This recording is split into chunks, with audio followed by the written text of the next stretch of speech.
Maya Webb grabbed the backpack off Jihoon Park's chair, her hands shaking as she felt the unnatural weight inside, and hurled it through the open window with every ounce of strength she had.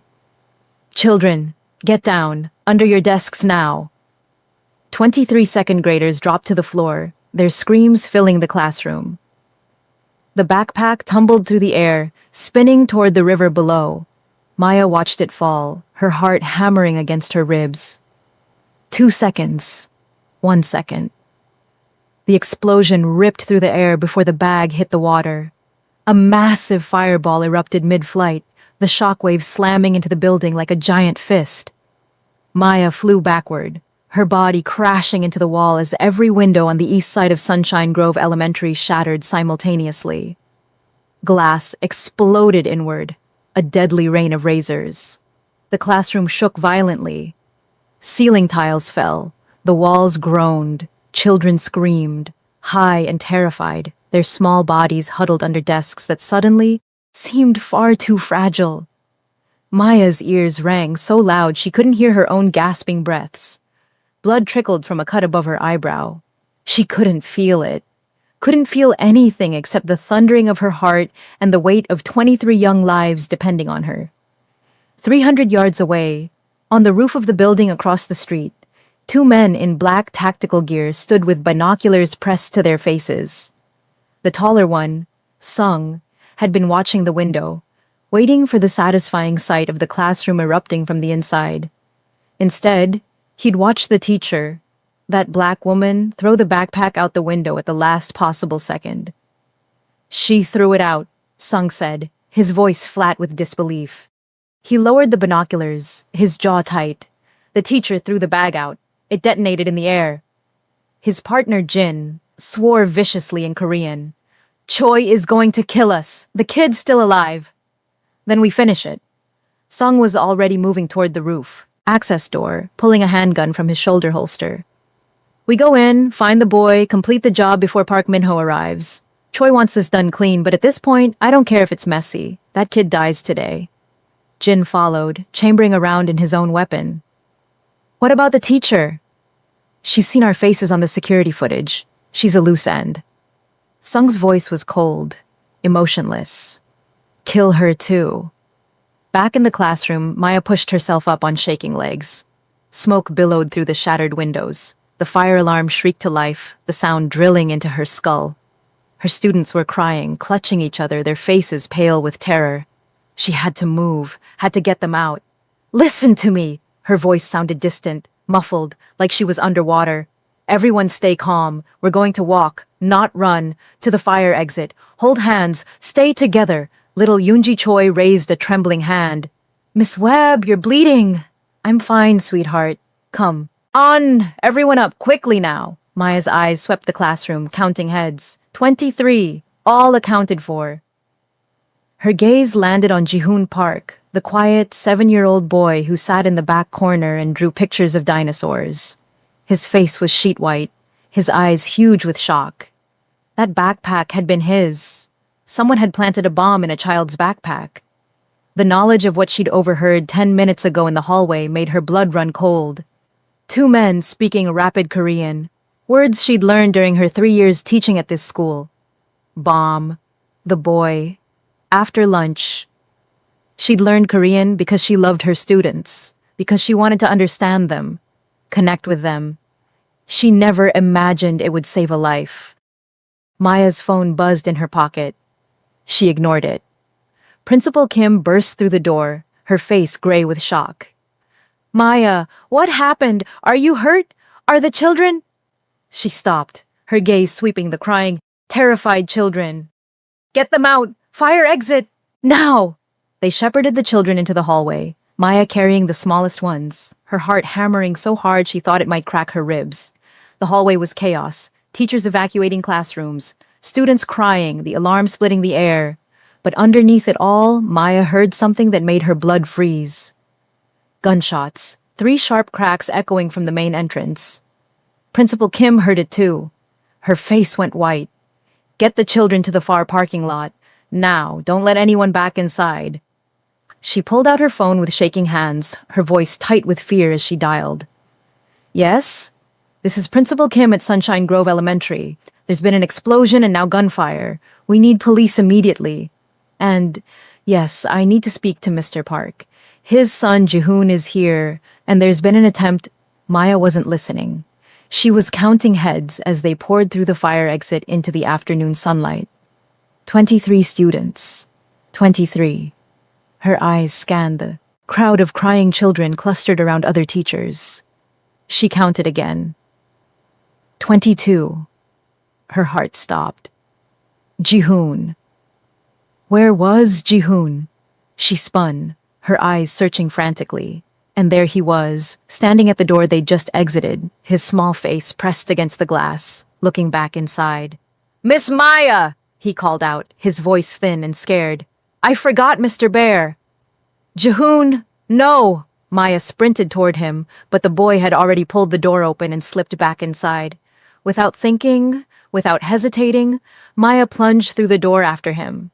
The hallway was thick with smoke. The alarm was deafening, and somewhere close, she heard footsteps, heavy, running, and voices speaking Korean.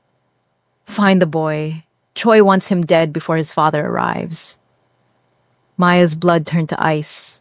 She ran, her sneakers sliding on the polished floor, following the small shape of Jihoon as he darted toward their classroom. She caught him just as he reached the door, sweeping him up into her arms. He clutched a battered stuffed bear to his chest. "I got him, Miss Maya. I got Mr. Bear." "Good job, sweetheart. Now we have to go. Fast." She turned, and her heart stopped. Two men stood at the end of the hallway, both dressed in black tactical gear, both holding guns. For one terrible moment, nobody moved. Then one of the men, Sung, raised his weapon, and Maya didn't think. She just ran. She ran toward the opposite end of the hall, toward the back stairwell. Jihoon clutched against her chest. She felt the boy's small arms wrap around her neck, felt his face press into her shoulder. Behind her, footsteps pounded, a shot rang out, and a chunk of wall exploded beside her head, showering her with plaster dust. She hit the stairwell door with her shoulder, nearly falling down the stairs. Her ankle twisted, pain shooting up her leg, but she kept moving, kept running down to the basement level where the old storage rooms were. Jihoon was crying now, his small body shaking. "It's okay, baby," she gasped, even though nothing was okay. "It's okay. I've got you." Behind her, another shot. This one found its mark. White-hot agony exploded through her left shoulder, spinning her sideways. She stumbled, but didn't fall, didn't let go of Jihoon. Blood bloomed across her shirt, hot and wet. She bit down on her scream, tasting copper. "Keep moving, don't stop, don't let them catch you." The basement was dark and cold and smelled like old paper and mildew. Maya ran past the boiler room, past stacks of broken desks and outdated textbooks, searching for somewhere to hide. Behind her, she heard the stairwell door bang open, heard voices. They were coming. Another shot. Pain ripped through her back, just below her right shoulder blade. Her legs buckled, but she caught herself against the wall, gasping. Jihoon whimpered against her neck. She clamped one hand over his mouth, the other arm wrapped tight around him despite the screaming agony in her shoulder and back. She ducked into a storage closet, pressing herself and Jihoon into the far corner behind a pile of ancient gym mats. Just as she sank down, a third bullet caught her in the left thigh. The pain was blinding, white-hot, stealing her breath. She pressed her hand over Jihoon's mouth harder, her other hand clamping over her own mouth to muffle the scream clawing up her throat. Blood poured from the wound, soaking her pants, pooling on the floor. Her whole body was shaking. Jihoon's eyes were huge in the darkness, white and terrified, but he stayed quiet. Good boy. Such a good, brave boy. Footsteps in the hallway. Slow now. Searching. She came down here with the kid. Check every room. Sung's voice, cold and methodical. Maya pressed her eyes shut, praying. She wasn't a religious woman, hadn't been since her grandmother died, but right now she prayed harder than she'd ever prayed in her life. Please, please don't let them find us. Please let this child live. The footsteps came, closer. stopped outside the closet door. Maya held her breath, her vision swimming from blood loss. Jihoon trembled against her, his small heart beating like a trapped bird. The door handle turned. A phone rang. Sung answered it, his voice sharp with frustration. What? Now? He's already here? A pause.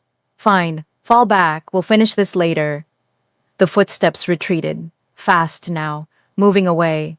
Maya stayed frozen, consciousness slipping away from her like water through her fingers.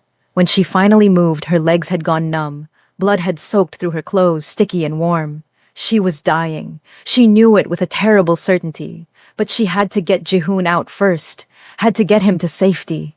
She shifted Jihoon in her arms with her remaining strength, and the boy looked up at her, his face wet with tears.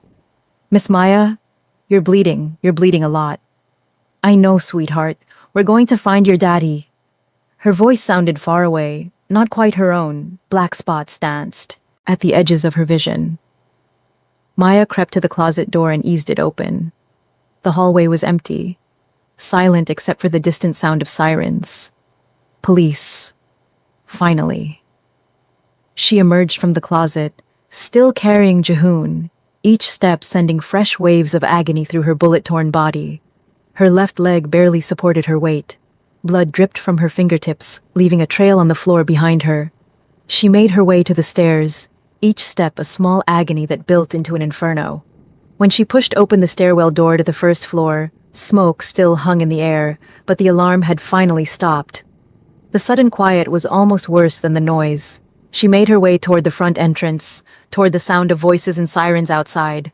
But as she rounded the corner to the main hallway, she stopped dead. The smoke was thicker here, and through it, she saw bodies. 2 security guards, Mr. Chen and Mr. Rodriguez, lying motionless on the floor in pools of spreading red. Maya's stomach lurched. She'd known both men. Mr. Chen had 3 grandchildren and always showed her pictures on his phone. Mr. Rodriguez coached Little League on weekends and made terrible jokes that somehow always made her laugh. Now, they were dead. Murdered. Because someone wanted to kill the child in her arms. She turned Jihoon's face into her shoulder. Don't look, baby. Don't look. Her voice broke. Tears streamed down her face, mixing with blood and sweat. She stepped over Mr. Chen's outstretched arm, her vision blurring with tears and blood loss, and pushed through the front doors into the afternoon sunlight. The parking lot was swarming with police cars and ambulances. Teachers clustered with students. Parents sobbed as they were reunited with their children. Principal Kim stood near an ambulance, talking rapidly to a police officer. When she saw Maya, her face crumpled with relief. Thank God, Jihoon! You found him. Then her eyes dropped to the blood. So much blood. And her face went white. Maya, you need medic. We need a medic now. But before anyone could respond, before Maya could take another step, a black SUV screeched to a halt at the edge of the parking lot. The door flew open and a man stepped out. Maya's breath caught. He was tall, broad-shouldered, wearing a perfectly tailored black suit that probably cost more than she made in 6 months. His face was all sharp angles and cold fury. His eyes, dark and intense, swept the scene and locked onto Jihoon in her arms. He moved toward them with controlled precision, and Maya felt every instinct in her body start screaming. The man, Park Min-ho, didn't look at Maya. His entire focus was on his son. Jihoon! His voice was rough, strained with barely controlled emotion. He reached out and Jihoon lifted his head from Maya's shoulder. The boy's face, which had been twisted with fear, suddenly transformed. His eyes went wide and confused like he was waking from a dream. He looked at his father, then at Maya, then back to his father. And then he did something that made Maya's blood run cold. Jihoon tightened his grip around Maya's neck and buried his face in her shoulder. Mom, he whimpered. Mom, I'm scared. The word hung in the air like a grenade. Everyone in earshot froze. Principal Kim's mouth fell open. Park Min-ho's eyes, which had been focused on his son with desperate relief, slowly shifted to Maya. The temperature in those eyes dropped 40 degrees. What did he call you? Maya's mouth opened, but nothing came out. Her vision swam. Her legs were giving out. Her arms instinctively tightened around Jihoon even as darkness crept in from the edges. I don't... He's confused. The smoke, the trauma, he... Put my son down. Park Min-ho's voice was quiet, but it carried an edge that made Maya's skin prickle. This wasn't a request. It was an order from a man who was used to being obeyed without question. Behind him, 3 more men emerged from the SUV, all wearing dark suits, all moving with the same controlled precision. Not bodyguards. Something worse. If you're already on the edge of your seat, hit that subscribe button. You won't want to miss what happens next. Maya's training as a teacher kicked in. Stay calm. Don't escalate. Protect the child. Mr. Park, I'm Miss Webb, Jihoon's teacher. There was an attack. Someone tried to kill your son. I got him out, but he's traumatized. He's not thinking clearly. The smoke inhalation made him call a stranger mom. Park Min-ho took a step closer, and Maya instinctively took a step back. Her wounded leg buckled. She caught herself, but barely. Jihoon was shaking in her arms now, his small fingers digging into her neck. The boy was genuinely terrified, and not of the men who'd tried to kill him. Of his own father, or of losing Maya. She couldn't tell which, and that scared her more than anything. Principal Kim stepped forward, her hands raised in a placating gesture. Mr. Park, please, Miss Webb saved your son's life.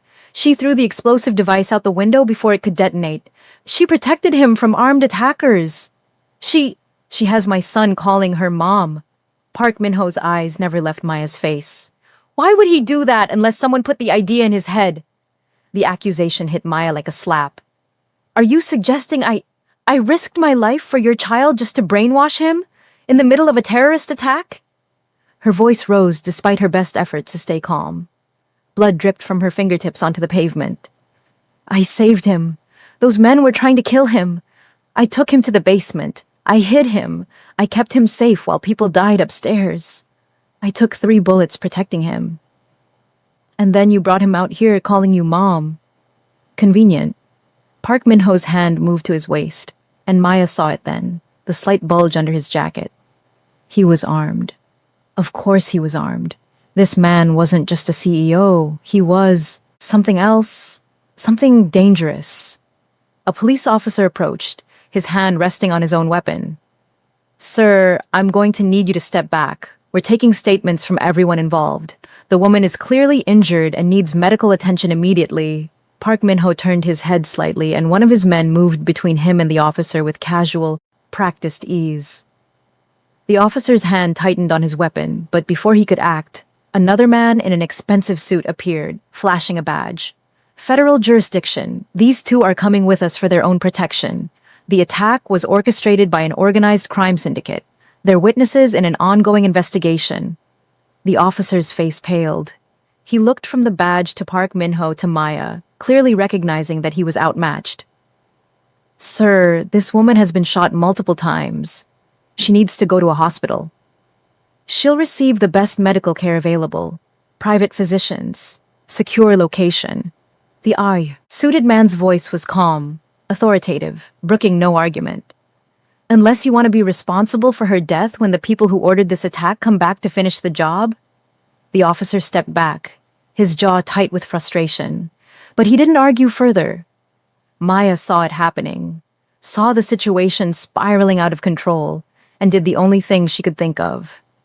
She slowly knelt down, the movement sending fresh agony through her leg and back, and set Jihoon on the ground despite his whimper of protest. Jihoon, honey, look at me. She cupped the boy's face in her bloody hands, forcing him to meet her eyes.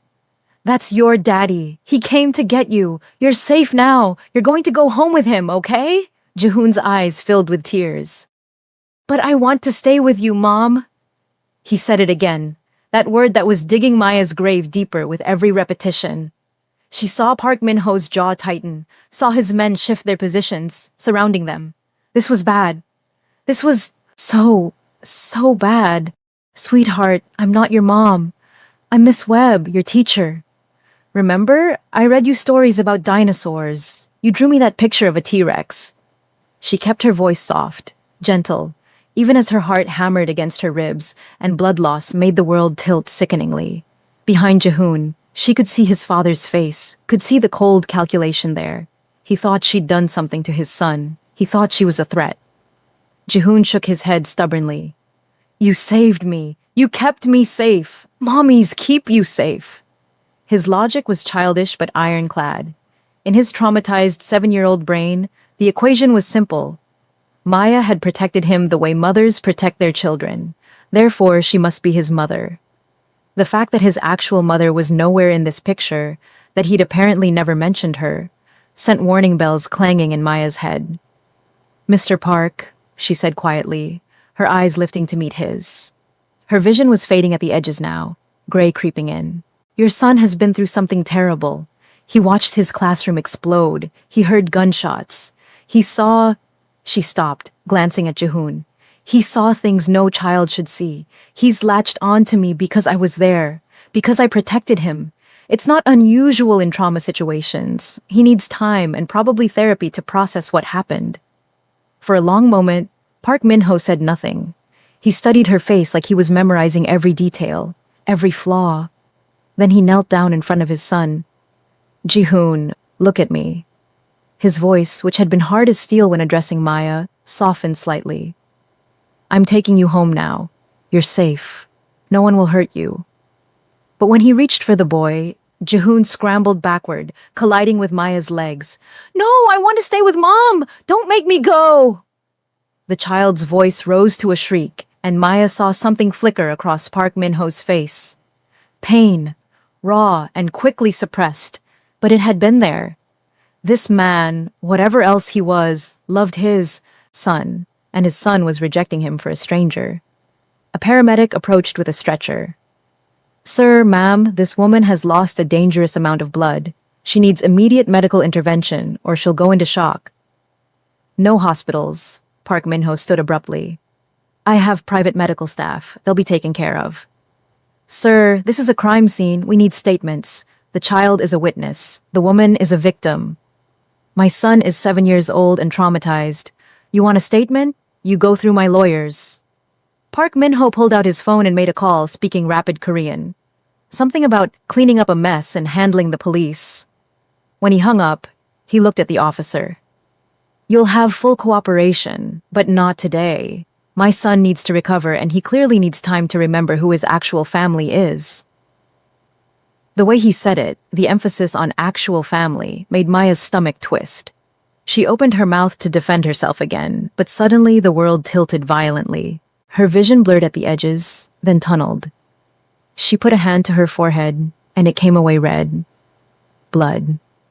She'd been bleeding this whole time from the cut above her eyebrow, and from 3 bullet wounds that had torn through her body. The adrenaline was wearing off, and underneath it was pain, so much pain, and darkness reaching up to pull her under. Her knees buckled. She felt strong hands catch her before she hit the pavement, felt herself being lifted. Park Min-ho's face swam above her, his expression unreadable. Get her in the car, he said to someone, and Jihoon, we're leaving. Sir, you can't just take them. The officer's protest sounded far away, already fading. Watch me. Park Min-ho's voice was the last thing Maya heard before the darkness swallowed her whole. Maya woke to the smell of antiseptic and the soft beeping of medical equipment. For a confused moment, she thought she was in a hospital. But when her eyes focused, she realized she was in a bedroom. A massive bedroom with floor-to-ceiling windows overlooking the city skyline. The bed she was lying in was bigger than her entire apartment's bedroom. This wasn't a hospital. This was someone's home. Someone very, very wealthy. She tried to sit up and pain exploded through her body. Her shoulder, her back, her leg. She gasped, and immediately a woman in scrubs appeared at her bedside. Don't move! You've been shot 3 times! The bullets have been removed and you've had 2 blood transfusions, but you need to rest. You're very lucky to be alive. Shot 3 times. Blood transfusions. The memories came flooding back. The explosion, the chase, the bullets tearing through her flesh, the desperate fight to keep Jihoon safe. Maya's hand went to her shoulder, feeling the thick bandages there. Then her back. Then her thigh. Jihoon, she croaked, Where's Jihoon? Is he safe? The nurse's face was carefully neutral. The boy is fine. He's with his father. You've been unconscious for 2 days. Mr. Park's medical team has been monitoring you closely. You lost a significant amount of blood, but you'll recover with time and rest. 2 days. Maya's mind raced. I need to leave. I need to go home. The police? They'll need my statement. My roommate will be worried. You're not going anywhere. The voice came from the doorway, deep and cold. Park Min-ho stepped into the room, and Maya's breath caught. He'd changed out of the blood-stained suit and into dark slacks and a white shirt with the sleeves rolled up. Somehow, that made him look more dangerous. Not less. Less civilized. More unpredictable. You can't keep me here, that's kidnapping. Maya forced the words out despite the fear clawing at her throat. Despite the pain that made every breath an effort. You're a guest, recovering from injuries sustained while protecting my son.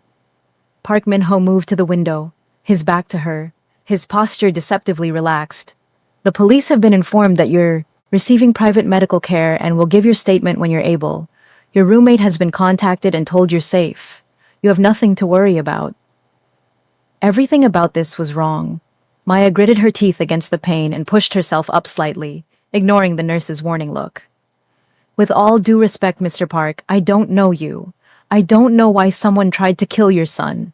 I don't know what you do or who you are beyond the fact that you have enough power to walk out of a crime scene with witnesses and make the police okay with it. I want to go home. Park Min-ho turned to face her, and the look in his eyes made her forget how to breathe. You took 3 bullets meant for my son. You hid him from trained killers. You saved his life at the cost of your own safety. He paused. And for reasons I don't yet though understand, my son has decided you're his mother. So, no, Miss Webb, you're not going home. Not until I figure out what game you're playing. Game? There's no game! I'm a teacher. I teach 2nd grade. I read stories about talking animals and help kids learn to spell because. What possible game could I be playing? Maya's voice rose, and the nurse shot her a warning look, gesturing at the IV in her arm. She took a breath, forcing herself to stay calm. Jihoon is confused, traumatized. The smoke inhalation, the fear. It scrambled his memories. He'll remember. Give him time. It's been 2 days. He's been awake for most of them. He still asks for you. Still calls you Mom. Park Min-ho's expression was unreadable. My head of security has been running a background check on you. Maya Catherine Webb, 29 years old, born in Atlanta, Georgia. Bachelor's degree in elementary education from Georgia State University. Moved to Los Angeles 3 years ago. No criminal record, no red flags. On the surface, you're exactly what you appear to be. A 2nd grade teacher who happens to speak Korean. The way he said it, like her, ability to speak Korean was suspicious rather than impressive, made Maya's temper flare.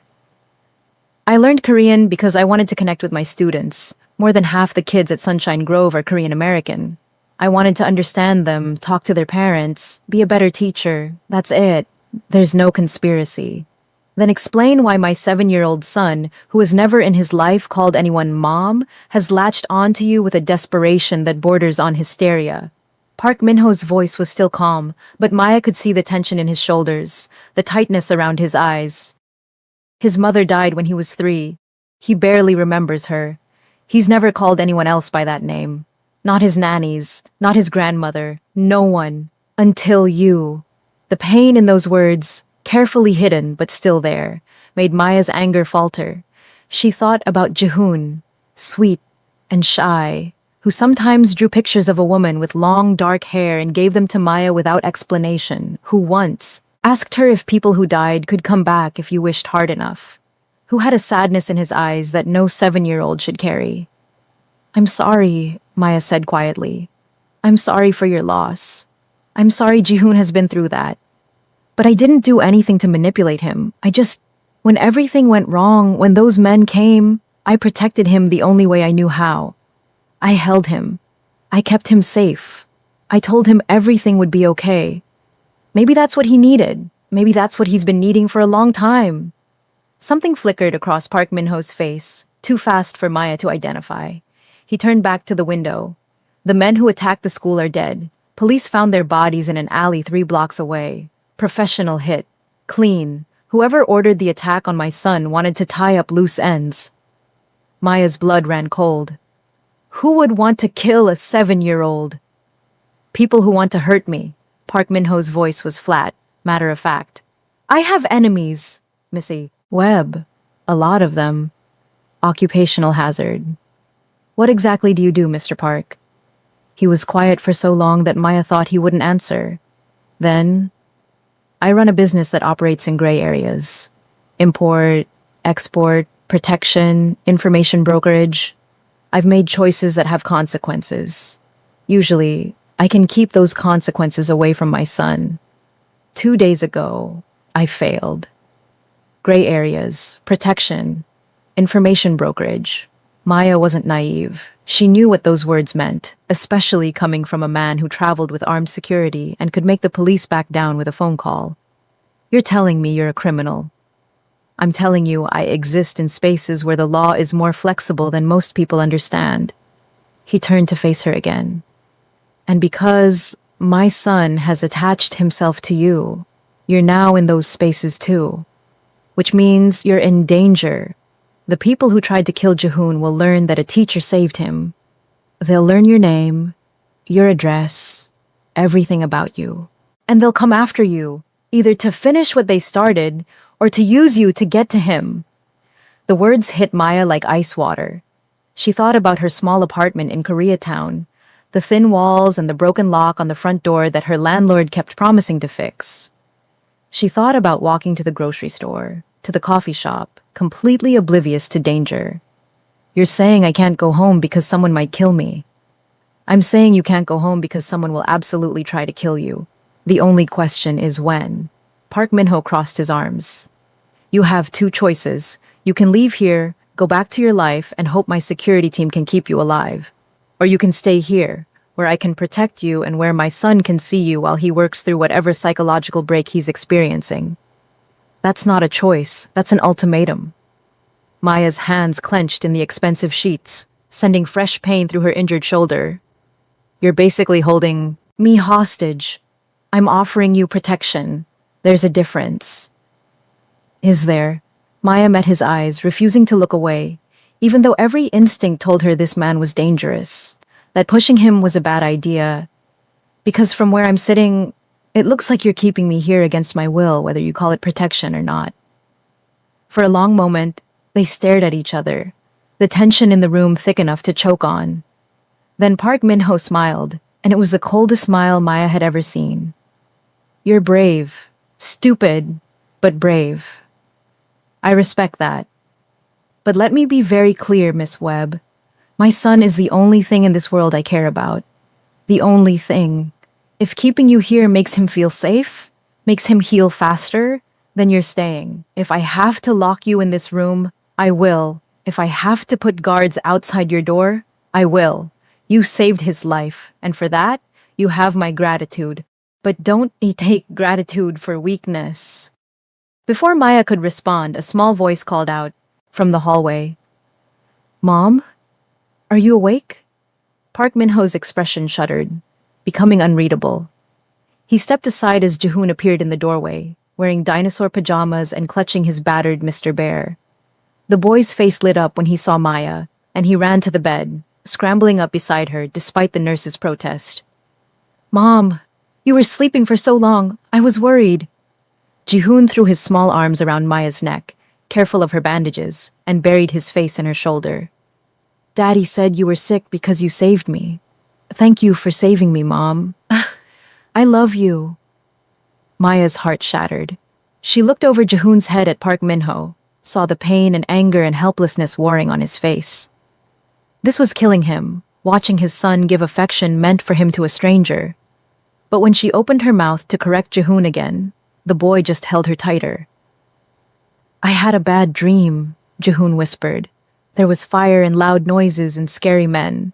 But then you were there, and you picked me up and you kept me safe. You won't leave me, right? You won't go away like my first mom did? Maya's throat closed up. She couldn't speak, couldn't correct him, couldn't do anything except hold this traumatized child and stroke his hair and whisper, I'm here. I'm here right now. Because anything else, any promise, would be a lie. She caught Park Min-ho's gaze and saw that he understood. This wasn't something that could be fixed with logic or corrections. Jihoon's mind had found a solution to his trauma, and that solution was her. Drop a comment and tell me what you think is about to happen. And if you're loving this story, hit that like button. Park Min-ho left the room without another word, but Maya could feel the weight of his presence even after he was gone. She sat there with Jihoon curled against her, the boy's breathing gradually slowing as he fell back asleep. The nurse checked her vitals, adjusted her IV, and quietly informed her that dinner would be brought up in an hour, as if this were normal, as if Maya hadn't just been told she was a prisoner in a criminal's penthouse, bonded to his son through some twisted trauma response. When the nurse left, Maya carefully extracted herself from Jihoon's grip, biting back gasps of pain as her injuries protested every movement. She limped to the window, each step an agony. The city spread out below her, millions of lights twinkling in the gathering darkness. Somewhere down there was her real life. Her apartment, her roommate Keisha, who was probably losing her mind with a worry despite whatever story Park Min-ho's people had fed her. Her school, her students, her normal, safe, predictable existence. She pressed her forehead against the cool glass and let herself feel, really feel, everything that had happened. The terror of seeing that backpack, knowing what was inside, the split-second decision to throw it, the explosion, the gunshots, running with Jihoon in her arms while bullets tore through the air around them, the searing agony of being shot. Once, twice, 3 times. She'd been dying in that closet. Should have died. But she hadn't, because some part of her had refused to let that child suffer. And now she was paying the price for heroism, trapped in a gilded cage with a man who looked at her like she was a puzzle to solve, or a threat to eliminate. She didn't know which option scared her more. The door opened again, and Maya turned, expecting the nurse. Instead, an elderly woman entered, carrying a tray of food. She was small and elegant, with silver hair pulled back in a neat bun and eyes that were sharp and assessing. She set the tray on the bedside table and studied Maya with an intensity that was oddly familiar. I am Park Min-ho's mother, the woman said in accented but perfect English. You may call me Mrs. Park. Sit. Eat. You need your strength. Maya hesitated, then moved to the chair beside the bed, wincing as her injured leg protested. Mrs. Park watched her, struggle with an expression that might have been sympathy, or might have been calculation. It was hard to tell. My grandson speaks of you with great affection, Mrs. Park said as Maya picked up the chopsticks, her hands shaking slightly. He tells me you are brave and kind and smell like flowers. He says you read him stories and helped him with his letters. He says you make him feel safe. I'm his teacher. That's my job. Maya's voice came out rough. She cleared her throat and tried again. I never meant for any of this to happen. I just wanted to protect him. And you succeeded. At great personal cost. Mrs. Park's gaze dropped to Maya's bandaged shoulder. The doctor says you are very lucky. 1 bullet was a centimeter from your spine. Another missed your femoral artery by even less. You should be dead, Miss Webb. Please, call me Maya. She managed a weak smile. And yeah, I'm starting to realize how lucky I am. Are you? Mrs. Park's eyes were piercing. Lucky to be alive, yes. But lucky to be here, in this situation? My son is not an easy man. He is dangerous and controlling and absolutely ruthless when it comes to Jihoon's safety. You have become entangled in something you don't understand. Maya set down her chopsticks, her appetite gone. Then help me understand. What does your son do? Why would someone try to kill a 7-year-old? What have I gotten myself into? Mrs. Park was quiet for a long moment. Then she rose and walked to the window, her posture regal despite her age.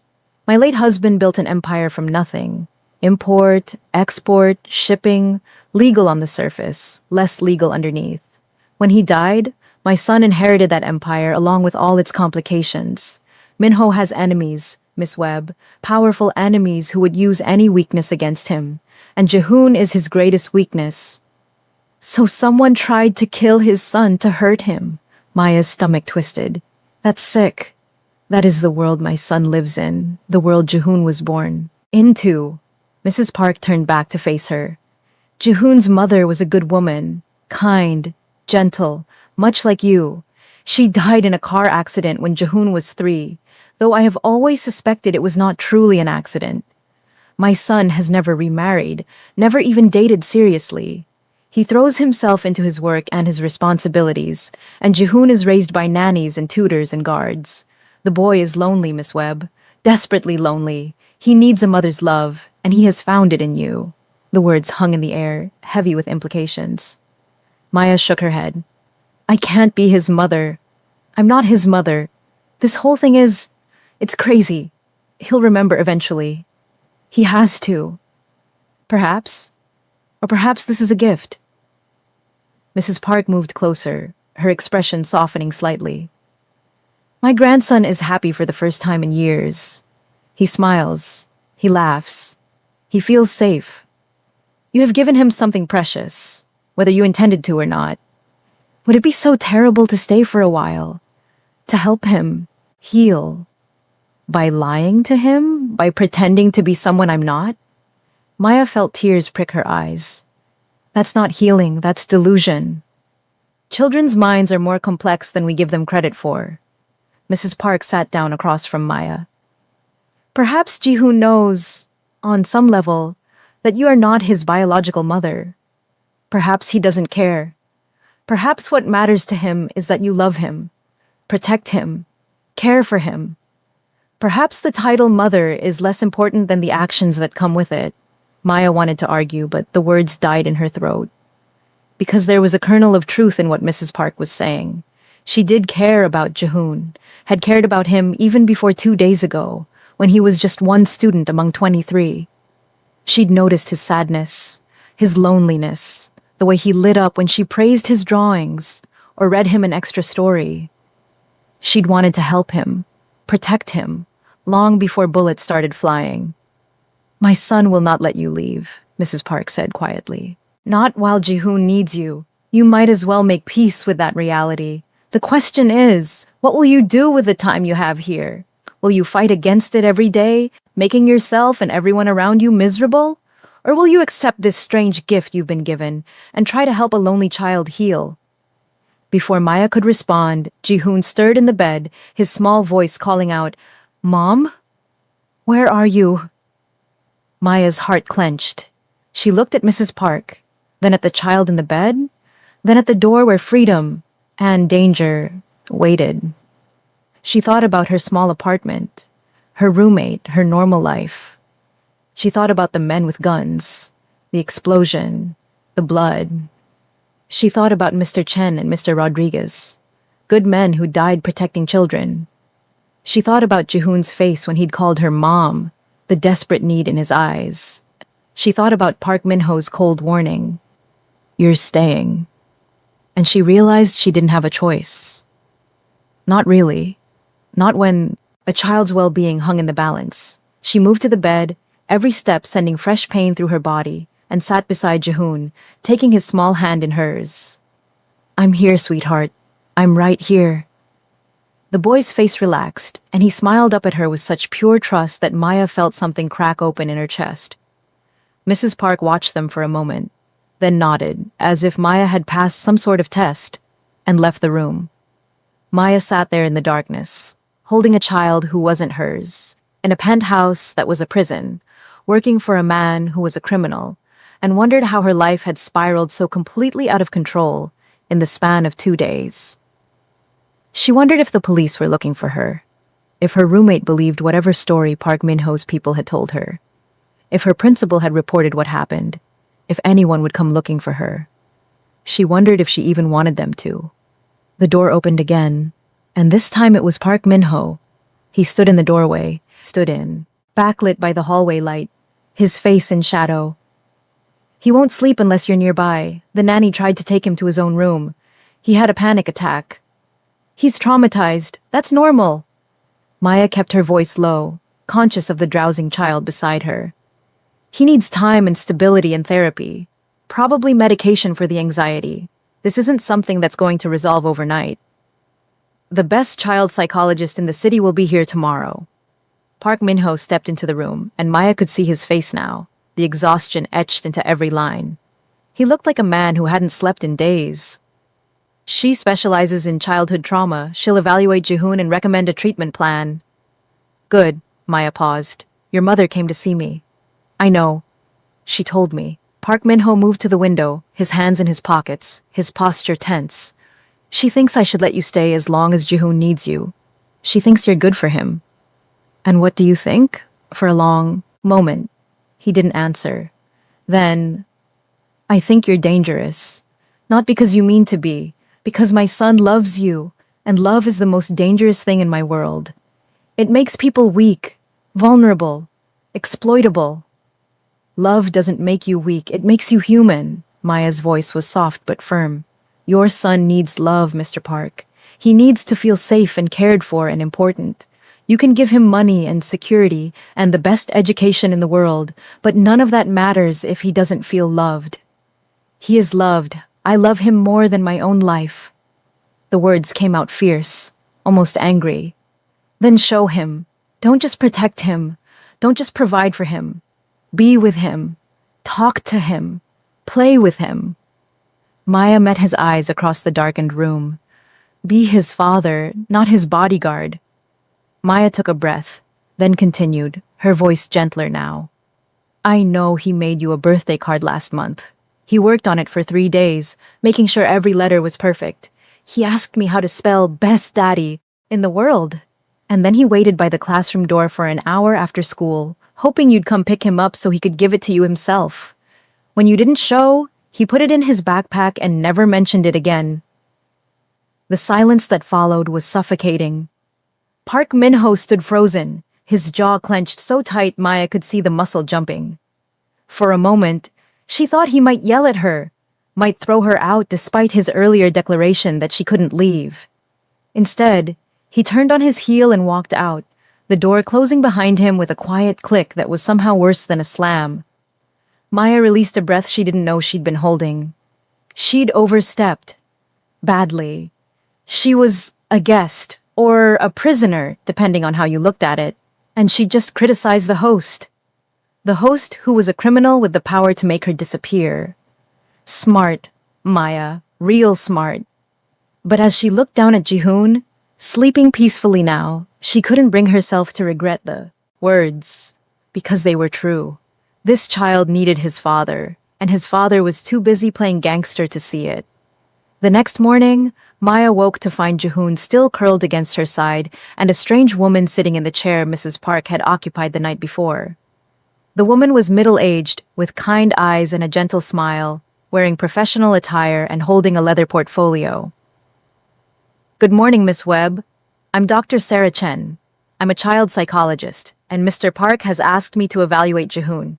She spoke quietly, not wanting to wake the boy.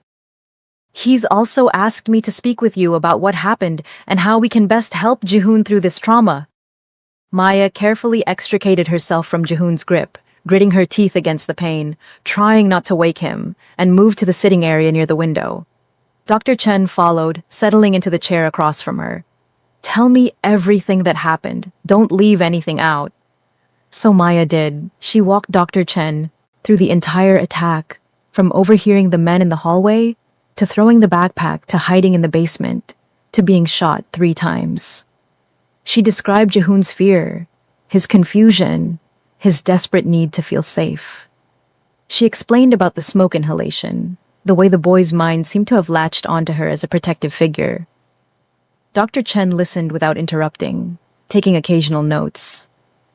When Maya finished, the psychologist was quiet for a moment, her expression thoughtful. What you're describing is a trauma-induced attachment. It's not uncommon in cases of extreme stress, especially in children. Jihoon's brain, overwhelmed by fear and pain, created a narrative that made sense to him. You saved him, protected him, held him. In his experience, that's what mothers do. So his brain made the leap. You must be his mother. But his real mother has been dead for 4 years. Surely he remembers. Children's memories are fluid, especially around trauma. It's possible that Jihoon's memories of his biological mother have faded, leaving only an emotional impression of what a mother should be. When you stepped into that role during the attack, his brain filled in the blanks. Dr. Chen leaned forward. The question is, how do we help him separate reality from the coping mechanism he's created? I keep telling him I'm not his mother. He doesn't listen. Because right now, he can't listen. His brain is protecting him by maintaining this belief.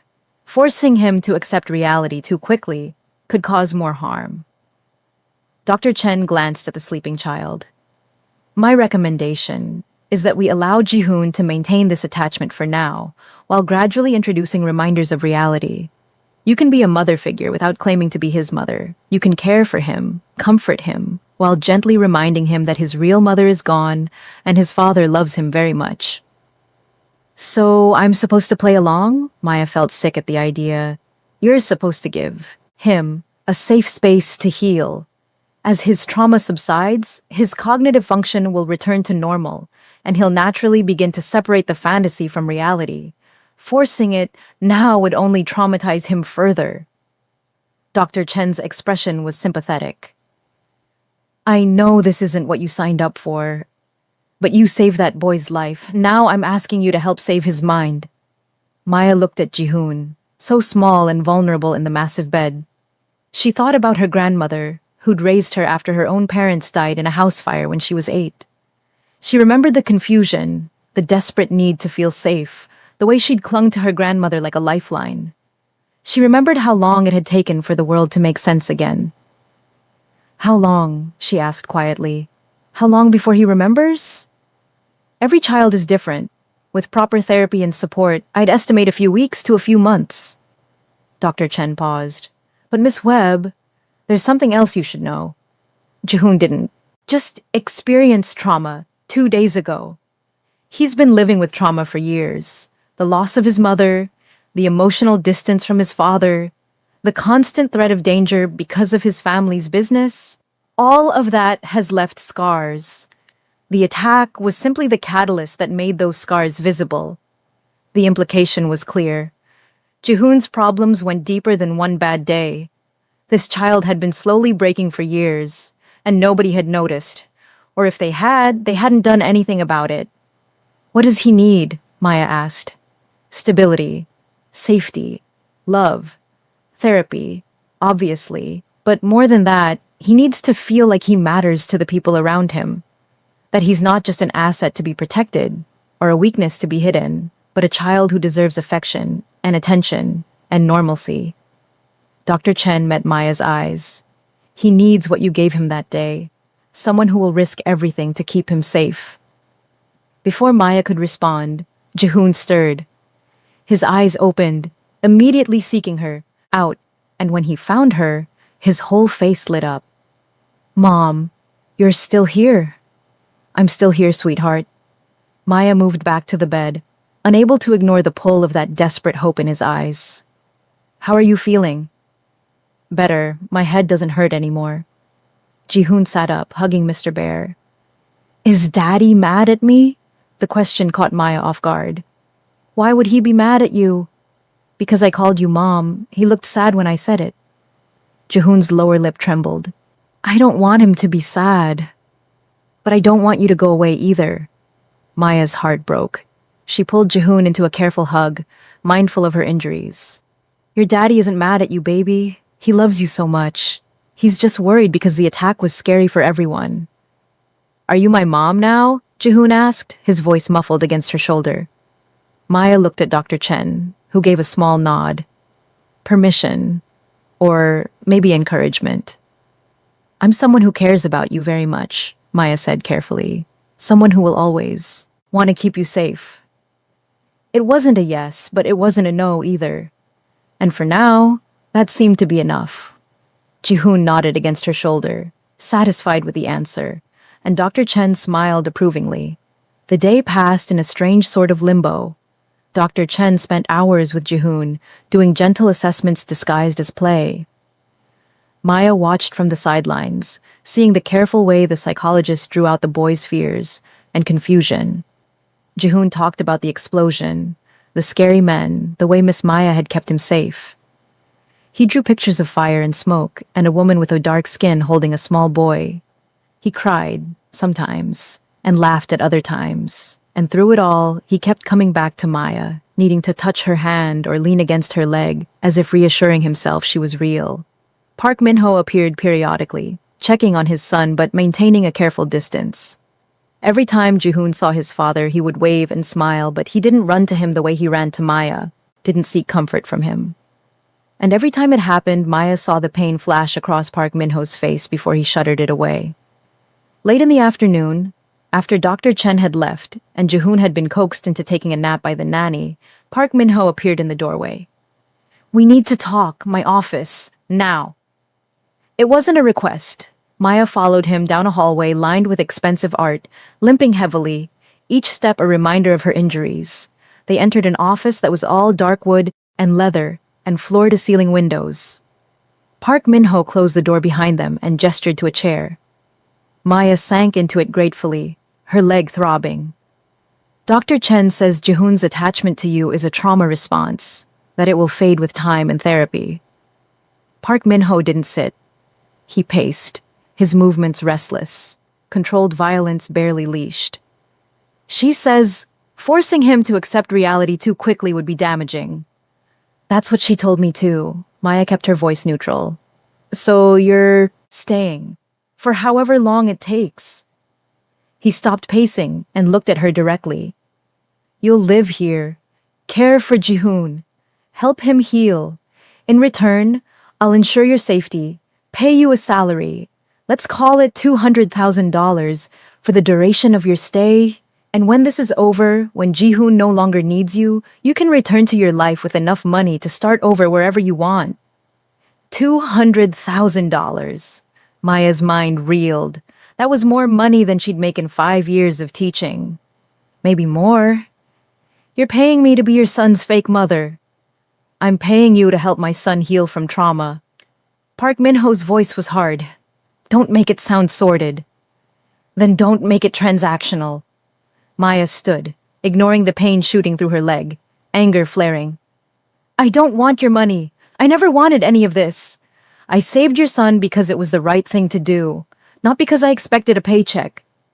"Everyone wants something, Miss Webb. Money, power, security, love. Everyone has a price." Park Min-ho moved closer, and Maya fought the urge to step back. "What's yours? What do you want in exchange for helping my son?" Maya thought about her tiny apartment, her roommate who worked 2 jobs, her students who came to school hungry because their parents couldn't afford food and rent. She thought about the broken ceiling tiles in her classroom, the outdated textbooks, the lack of supplies that made teaching feel like an uphill battle every single day. She thought about Mr. Chen and Mr. Rodriguez, who died protecting those children. "I want you to fund my school," she said suddenly. The words came out before she'd fully thought them through, but once they were out, she knew they were right. Sunshine Grove Elementary. New textbooks, new computers, repairs to the building, a proper library, art supplies, music program, everything. And a fund for students who need help with food, clothes, medical care, and her voice broke slightly. "And I want you to take care of Mr. Chen's and Mr. Rodriguez's families. They died protecting your son. They deserve more than a funeral and a condolence card." For the first time since she'd met him, Park Min-ho looked surprised. "You're asking me to fund an entire school and support 2 families. You just offered me $200,000. I'm guessing you can afford it."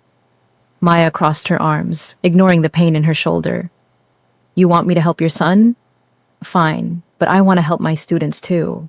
Those kids deserve better than what they're getting, and those families deserve to know their loved ones didn't die for nothing."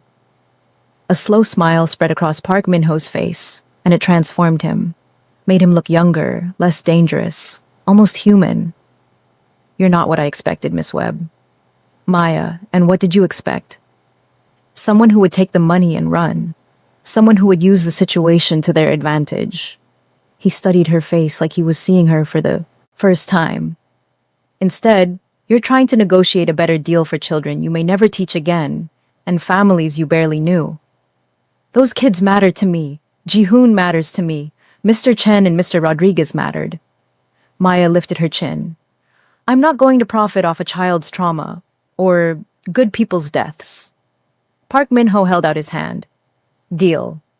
I'll have my people start on the school funding immediately, and I'll personally ensure Chen's and Rodriguez's families are taken care of.